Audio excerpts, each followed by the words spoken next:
Hi, this is Matt Perlstein. This is Dean Van Leuven, and we're here to talk to you about how EQ, emotional intelligence, could lead to world peace.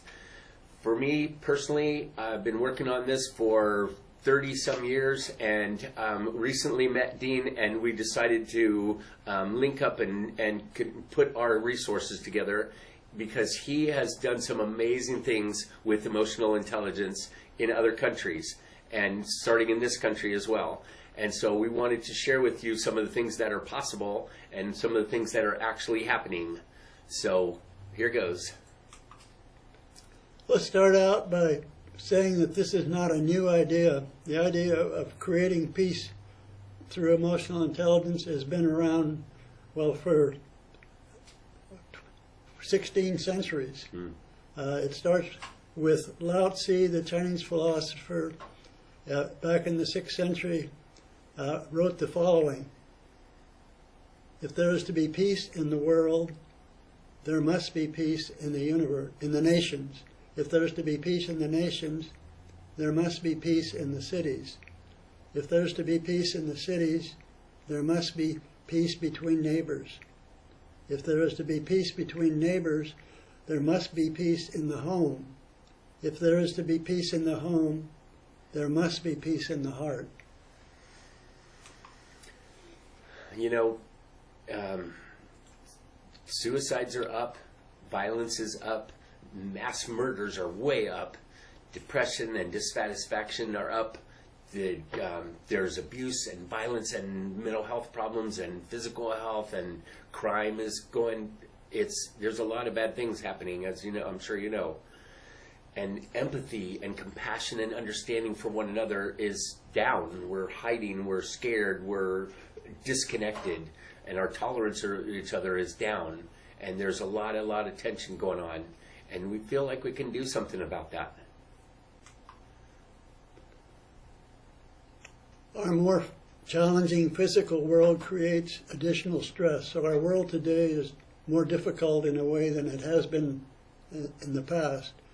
Our educational processes have failed to teach us effective emotional skills. Our schools have been amazing in teaching us technical and intellectual skills, but they have failed to teach us the emotional skills we need to have a successful life.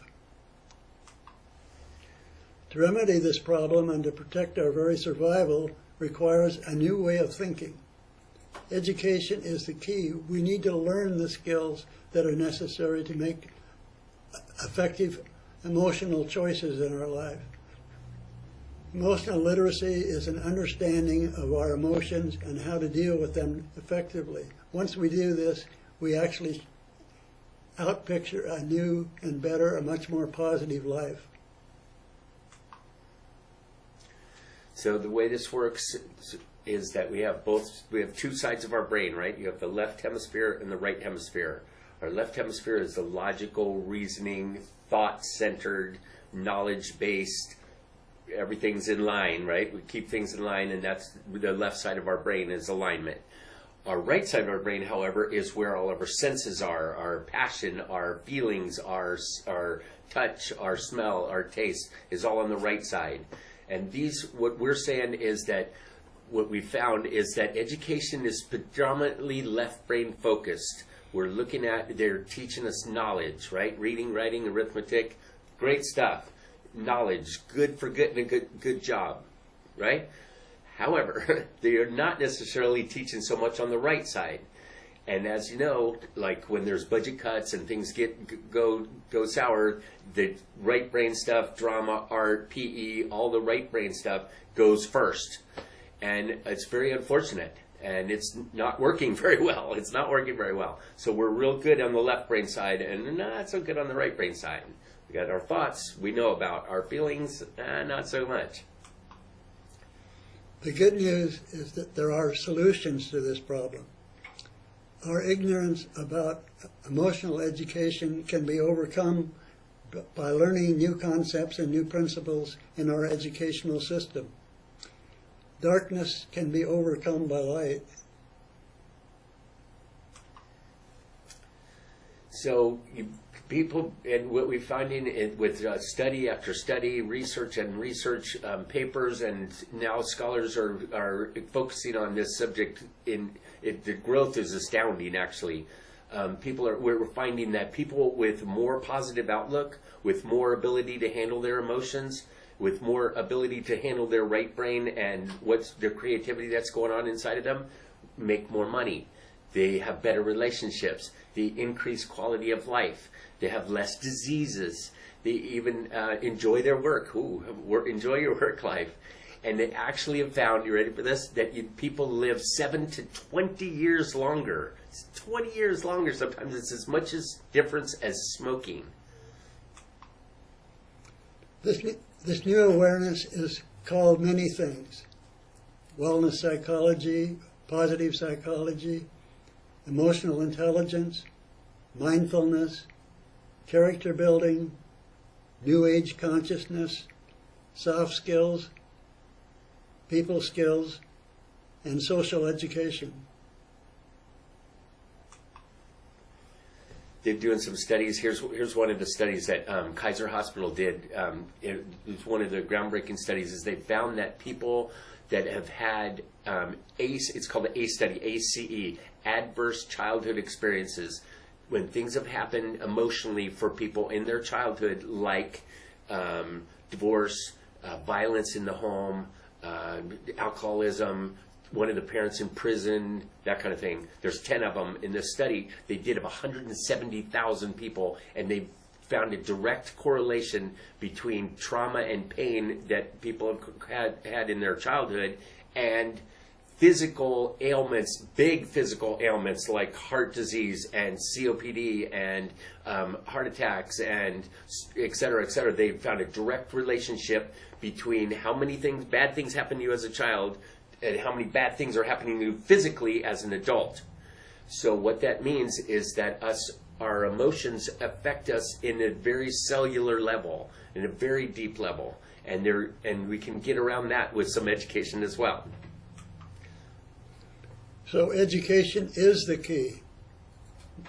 These are teachable skills. We can learn how to deal with emotional traumas. We can learn how to deal with the response patterns that we develop in our life, and we can actually choose the responses that are more positive and create a better life.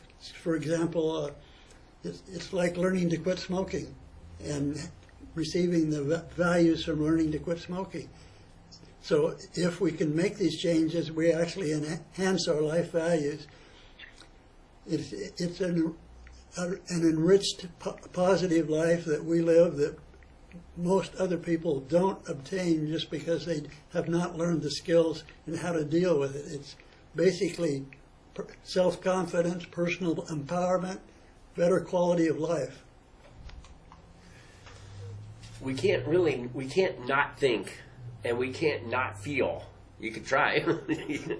You could avoid it, and you could not be aware of it, and you can deny it if you want to, but you can't really not think, and you can't not feel. So it seems to me or to us, that that would be a good place to learn about yourself, to learn about your thoughts, to learn about your feelings, to learn about your triggers, to learn about your preferences, to learn about your issues, and be able to deal with some of that stuff. And we can educate people. We can teach kids and teens and adults how to handle their inner world so that they can be better off in their outer world. It's working. So the way it works, this is a theory I came up with. This is the way it works, I think. So emotional intelligence teaches us one of the biggest things is called emotional responsibility. Okay, so EQ leads to ER, which is emotional responsibility.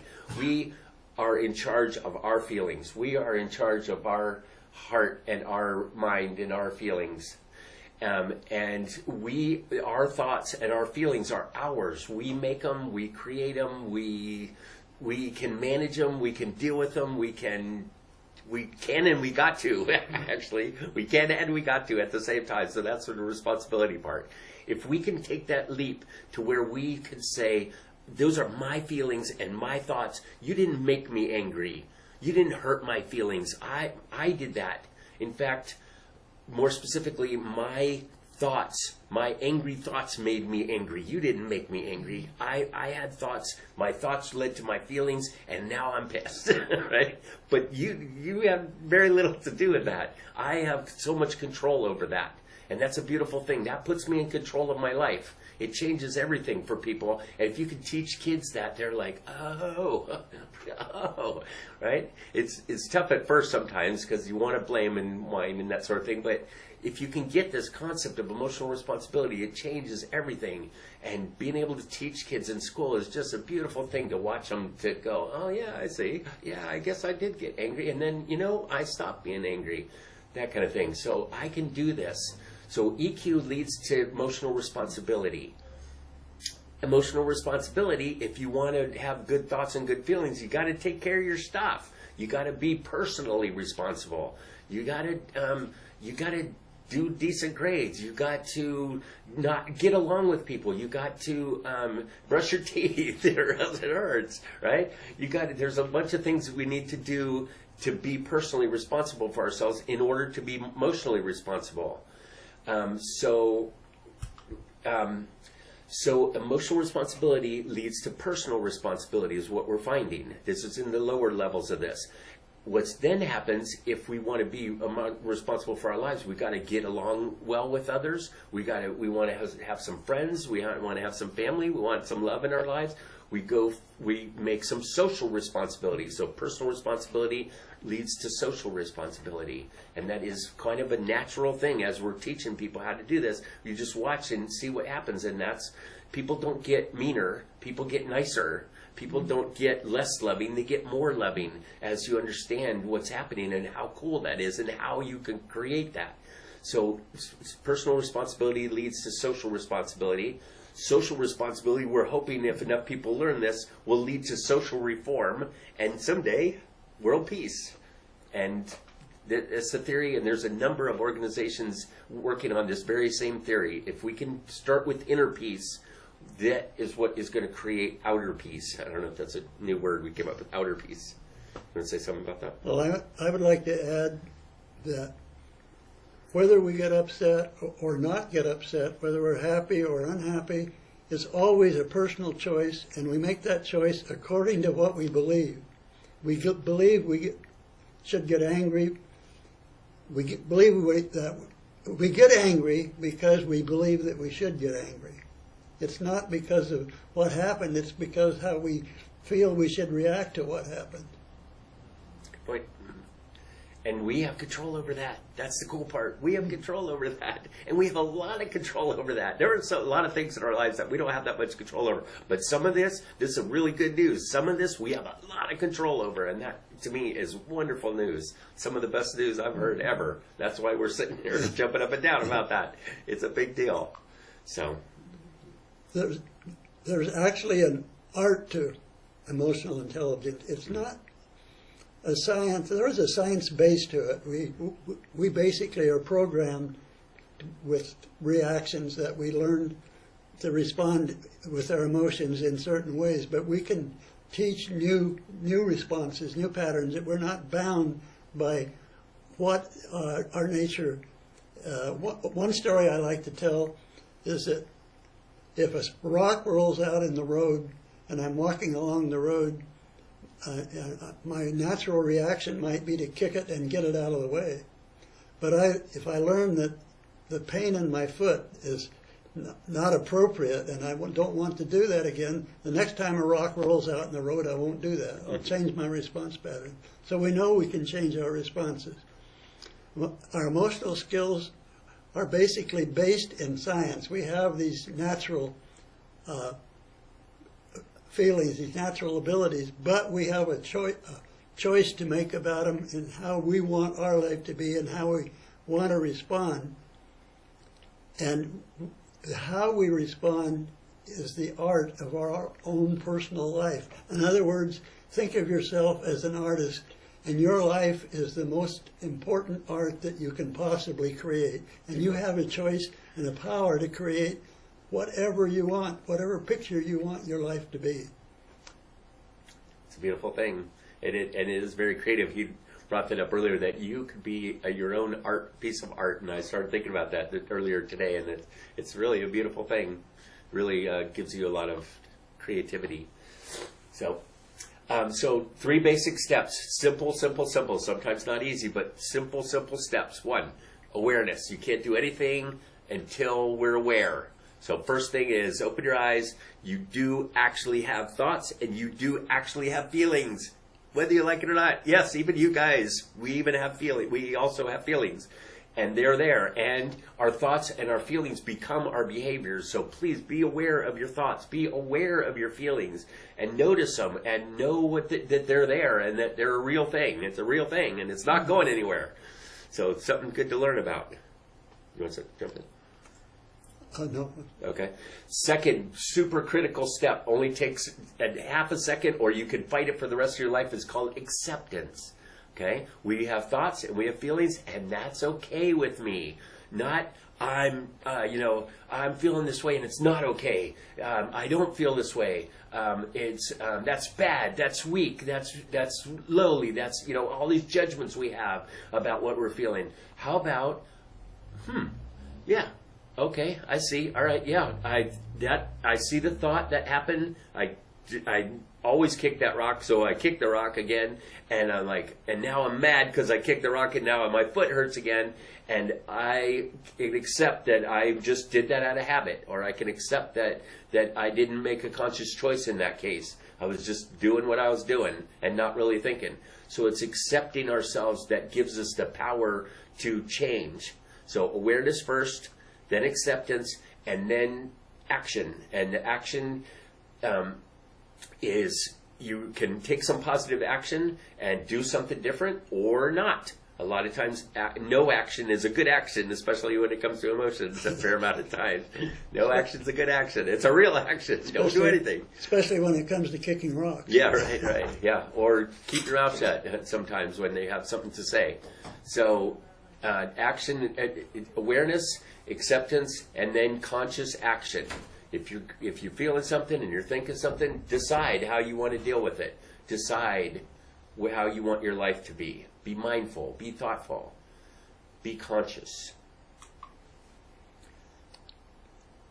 Educating your mind without educating your heart is really no education at all, because we are all different people. We all react differently. If we don't educate our heart to know our choices, our preferences, our love, then we don't have a basis for making good decisions. Yeah, Aristotle said that about, that it's no education at all, but I don't know, that's a little bit extreme for me, because we're trying to balance, actually, and we have good education, we have good mental education system, and we learn lots of beautiful things, and there's so much technology going on, there's so many new things happening, and we're advancing, right? And there's some problems, but we're advancing pretty much. Our medical is unreal now. I've got cancer, he used to have cancer, we both are still sitting here because of medicine, because of advances in medicine. We want to still use our left brain, we still want to be smart. And we want to use our right brain and add to it and be able to balance the two and to make our feelings matter. So, educating the mind and the heart is the key, both together. Let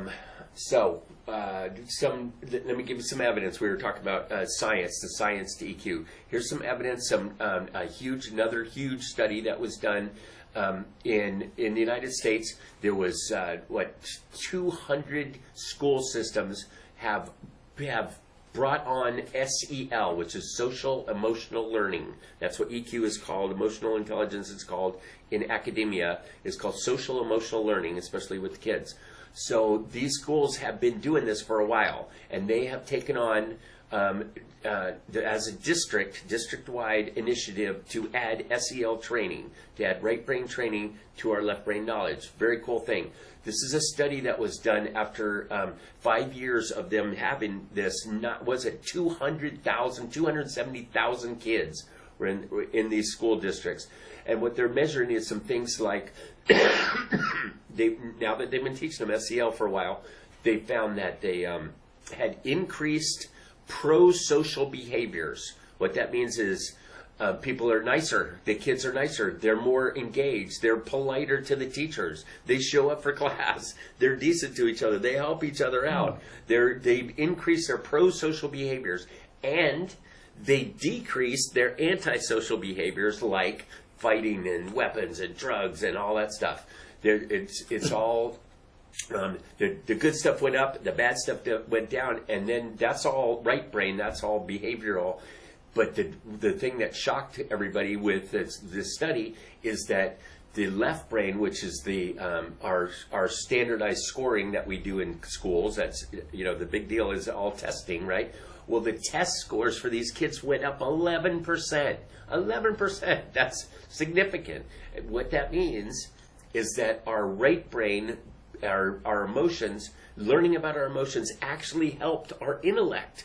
You're calmer when you're taking a test. You're more able to focus. You're bringing less baggage from home of stuff that happened to you, or you got rejected on the playground. That kind of stuff. They learn to deal with that stuff, and then you can think better. You can be clearer, and so our right brain is actually helping our left brain. So emotions can help our intellect as well. It's pretty wild. It's your turn. Mm-hmm. And all this is based on emotional responsibility. I think I have these out of order. I should have brought this up earlier, but I said it already. The thoughts, we have our thoughts, we have our feelings. Every one of our thoughts and every one of our feelings are ours. And we live in mostly pretty free society, and so almost every one of our behaviors is ours too. We choose to act. We choose what we want to do, and that's what we do. We don't say, I got to go to work today. You don't got to go to work, right? You choose to go to work or you don't go to work. It's up to you, right? There's consequences. But I like to think of it as thoughts, ideas, feelings, all the stuff is floating by all of the time. Mm-hmm. And we always choose the one that we want to focus on. Mm-hmm. And so we create our own life through the choices we make of all of the available thoughts and ideas that are present. Mm-hmm. Somebody put it as emotions are like waves that go by on the ocean, and they keep coming, and they keep coming, and they keep coming, and we choose which ones we want to surf. So, between the stimulus and the way we respond to it, there is a choice, a space, and in that space is our power to choose our response. In other words, something happens, there's a brief moment, and then we select a response, and then we go on based on the selection that we made. So if we can learn to make a positive choice during that brief period, if we have control over that moment between the event and the response we make, then we have control of our life. This was written by Dr. Viktor Frankl. He was famous for, he was in concentration camps in the Second World War, and his parents were killed, and everybody around him was killed, and he was watching the people who survived versus the people that didn't. And he thought that what happened is that the people who were able to take what happened and just absolutely horrendous situation around them, outside of them, and still managed to be their own self inside of them, to be in control of themselves inside, some were able to survive. And he's the one who coined this term about that in between the stimulus and response, that's the space, and that space is where our choices, and that's where emotional intelligence lives, that's where awareness and acceptance live, and that's where we have choice of what happens, because stuff happens to us. How are we taking it in? What are we doing with it, and what are we going to do about it? Our choice. To expand on that a little bit, so the way it works is basically stuff happens, and we have thoughts about those stuff that happens, right? Right? We have thoughts, then we have feelings, and we do, whether you like it or not. We're gonna have thoughts, and we're gonna have feelings. So the stuff happening is not our choice. The thoughts and the feelings, they're happening anyway. Where our choice comes in is in that space that you were just talking about. The acceptance, the awareness of it first, and the acceptance of what happened of what's happening around and the acceptance of responsibility for our emotions and our thoughts, that's where we have power. That's where we have control. That's where emotional responsibility lives. Next thing that happens is we take that information, we then evaluate it and I think I'm going to do this. All right, I evaluate, I make a decision, right? And from those decisions, we decide to take an action or not, right? We decide, and we're going to do that anyway. And then lastly, they become behaviors. A bunch of actions put together become a behavior, and those are the results that we get in our lives. So stuff's going to happen. We're going to have thoughts, and we're going to have feelings about them. Let's manage those. Let's be aware of those. Let's do stuff with those so that we can then make better decisions. We can evaluate what's happening better. We can decide. We can take positive, conscious actions, and we can create better results for ourselves. Exactly. So, and that affects us everywhere. It affects every part of our life. It affects us in business. It affects schools. It affects crime. It affects our parenting. It affects our relationships. It affects our communication. It affects our ability to work on a team. Teamwork is such a huge thing, and it's mostly social. Teamwork, you can get so much more done on his team. If you have a job, you're working on a team, pretty much, to some extent. You've got to work and play well with others. EQ that's what it's all about. And you could create so much better results in your life if you can get along with people. And that is usually based on whether you can get along with you, which means you and your thoughts and your feelings. So you guys become a team. So if you want to be a leader, if you want success in life, you want to be happy, learn about EQ.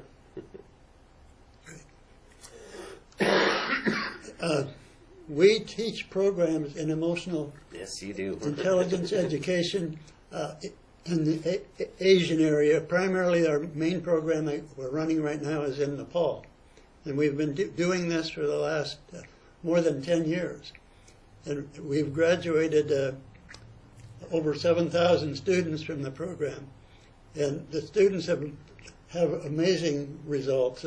Actually, we were going to tell you some of the stories from some of the students, but we didn't get that into our presentation today. There's a lot of testimonials. You'd be surprised. From the kids and the teachers and the administrators. They're like, this is absolutely the way to go. So this classwork actually changes the life experience of the children, and they become far more productive members of our society. They go into the workforce, and they're able to assimilate and be happy with their work and do their jobs effectively. In our program today, we work mostly with 7th through 9th graders. And we've worked with 30 different middle schools and high schools and colleges in Nepal. And we've trained over 100 teachers to teach and train this program. And we actually are operating to a limited extent in some other countries, India, Bangladesh, Ethiopia even, and the USA. So we have tested these programs, and we're working some on a worldwide program with UNESCO, because these are the people that are working in all of the different societies, teaching all of the different cultures, all the different people throughout the world. And UNESCO is the ideal way to present this program worldwide. Right, and you're meeting with them next month in India, right, or in Nepal, and UNESCO is as high as you get education-wise. They try to develop peaceful initiatives and education and quality of education in countries across the whole world. The whole world, that's their job. And they have now they have recommended the program. They're on board, and they're wanting to do more. They've contacted Dean to meet again to do a proposal for how to spread this in a bigger way. So UNESCO to me is like the ultimate of this whole thing, and I'm just amazed at how well, after reading what has been happening over there, how well it's happening. It's huge. And there's a lot of colleges and there's a lot of people teaching EQ in the United States, not necessarily Dean's program, but they are teaching emotional intelligence, right? Everywhere. Right, and we do have a program in a couple of schools here. Great, yeah. One in California. In California, right.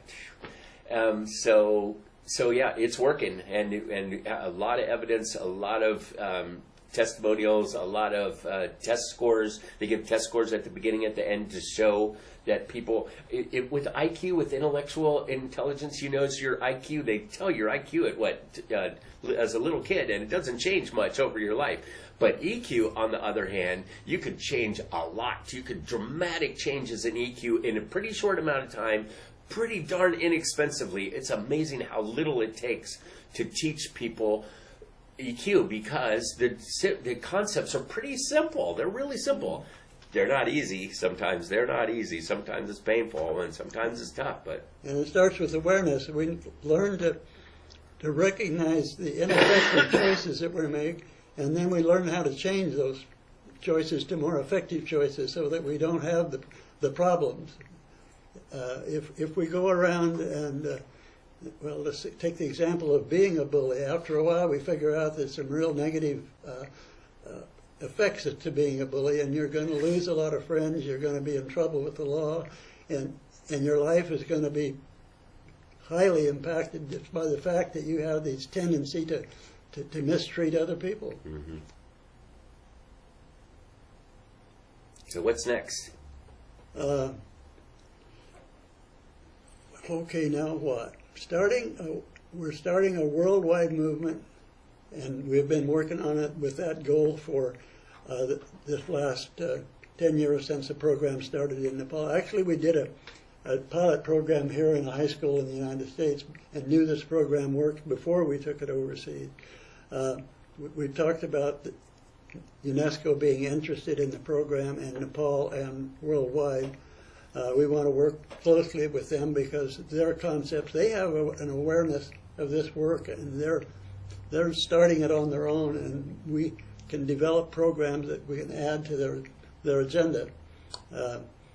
We have now just brought into this program as a new country is Malaysia. The University of Malaysia is in the program. We have contacts in China, and we're hoping we'd run an annual conference in Kathmandu, Nepal, and we're expecting China to show up this year, and Sri Lanka. We do have expanded programs, or programs that will expand, in Bangladesh and Ethiopia in the schools. In the U.S., I have mentioned the 2 schools that we have that are teaching. So we're just working constantly to expand the program and make it worldwide. And once we can develop this inner peace, then it actually makes world peace possible. We cannot have world peace until we have our own individual peace first. So that's the step. And we can create this change. If we're working in the schools, we can create this change in 1 generation. And expand this way and this way both. We're expanding to other countries and to other kids. Lower age kids, even little kids can understand this stuff. They can be from preschool on up. Kids understand emotions. If you real simple, they understand anger and fear and sadness. They understand peace and love and joy. They understand that stuff. It's not rocket science. They understand. And then all the way up to advanced degrees in college. There's some colleges here now that are teaching. I helped teach a class at University of Virginia recently, and these are advanced degree people that are they're science based or they're art based, but they're the people who can affect the next generations, and it's a beautiful thing. So, excuse me. Conclusion. Don't miss the opportunity. You've got emotions inside you. You've got your thoughts inside of you. Learn about them. Whether you do this program or not, it doesn't make any difference. You can have so much more power and control over what's happening inside of you. We even have self-help books. Absolutely. In fact, you want to show a couple of these? Well, here's a number of the books we have. Some of these we use in the school. This is a book for the general public in India, working with the National Association of Psychology, And It's called Wellness Psychology Reflecting World Peace. So the concepts of how we can change internally and create our own peace, and then ultimately how we can take that on and create a world peace in our society. We also have the book, our basic training manual in India is produced in the Hindi language so that they can use it in their school system. And this is the Nepal language version of the same book that the students are using in school. Here's the English language that's printed and used in Nepal. Excuse me a second. And they can print these in Nepal for $2. $2 a piece. It's incredibly inexpensive to run these programs. What they're doing with them with so little money is astounding. That's 77,000 students. They did that for about 20 grand. Total. That's $3 per person to change their lives. Incredible. And this is we can learn a lot more than what we can learn in school. In other words, when we get on to college, there's still things to learn. And there's more depth to enrich your life when you get out into the world. And it deals with your family relationships. It deals with your personal relationships with other people. It deals with more effective workplace relationships. And there's so much that you can learn, that you can create the quality of your own life, your enjoyment of life. If I grow up and I'm 85 years old, and I'm still happy and I'm still enjoying life.